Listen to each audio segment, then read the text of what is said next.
的一種醫學影響。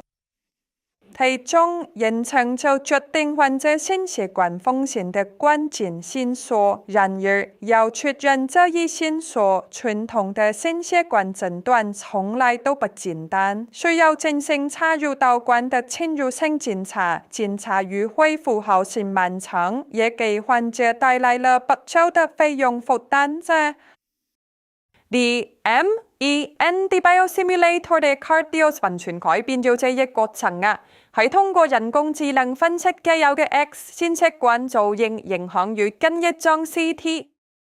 將心血管中間位隨時間變化嘅 CD 結構，並評估冠狀動脈病變嘅功能性嚴重程度。它有些預測細夜群超越傳統侵入性診斷曲線，提出全新診斷分析的軟件。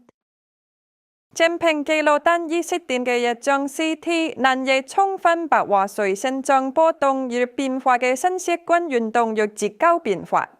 Cardios現在最大嘅差異話有時可，在於能從一張靜態 CT 中復原隨時間變化嘅心臟運動。其機制更在於的生成以往無法獲得的換這個輕化 CD 心血管信息。Cardios 以數張模體拍攝的一張 CT 為基礎，復原整個心動週期。首先將既有嘅血管造型影像與 CT 的數張密切影像進行批准，以提高精度。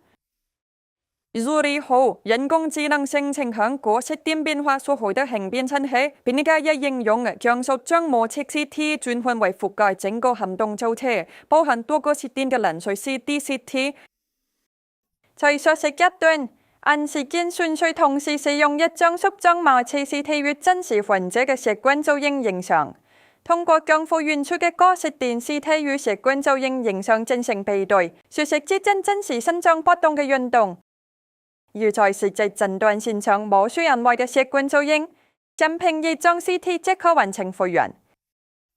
如此生成嘅個視像 CT 被正確為一個連續的3D 心血管模型，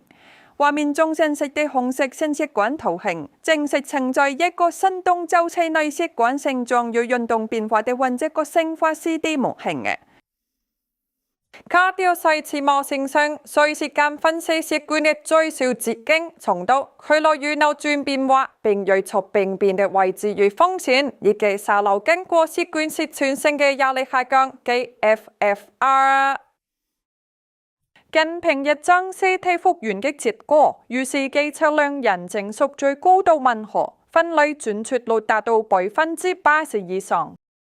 這一次分析在醫療現場僅需數分鐘即可完成，醫護人員能盡快地評估病變與風險，患者也能減少不必要的侵入性檢查與費用負擔。Cardios 推演是大數據研究團隊共同推進製作的工具。